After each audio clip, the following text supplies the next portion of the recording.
was perhaps one of the most humble men I've ever known, even though he played in the NFL. Elaine Spencer is remembering her late husband, Charles Booby Clark. Clark is remembered today as a local legend.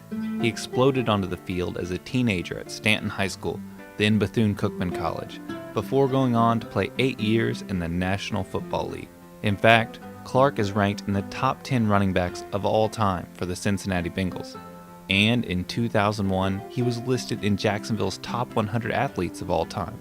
But Spencer believes one of his greatest legacies is his love for Jacksonville, the kids that live here, and this park that bears his name.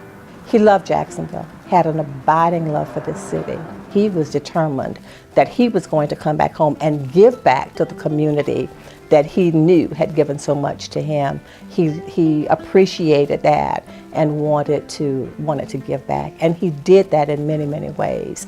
I can remember how important it was for him to come back home during the off season, for example, and work with the Boys and Girls Club or the YMCA and buy uniforms for kids who were not able to afford the sports uniforms that they needed. He did a lot of mentoring of young kids back during those days. Former athletes like Derek Gaffney, Don Gaffney, and Greg Coleman mentioned Clark as one of the men influential in their careers. And even though he passed in 1988, Spencer says she knows Clark would be proud that his gift lives on in the lives he's touched, and this park that is still a place for youth to go, to play, and to learn.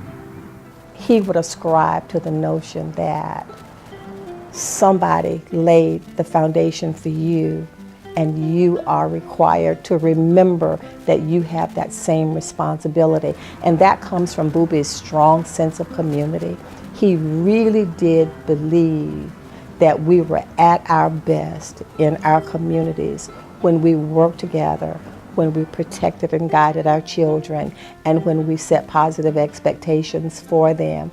And he believed that they would rise to that level of expectation with the right kind of guidance. And I think that that would be his message.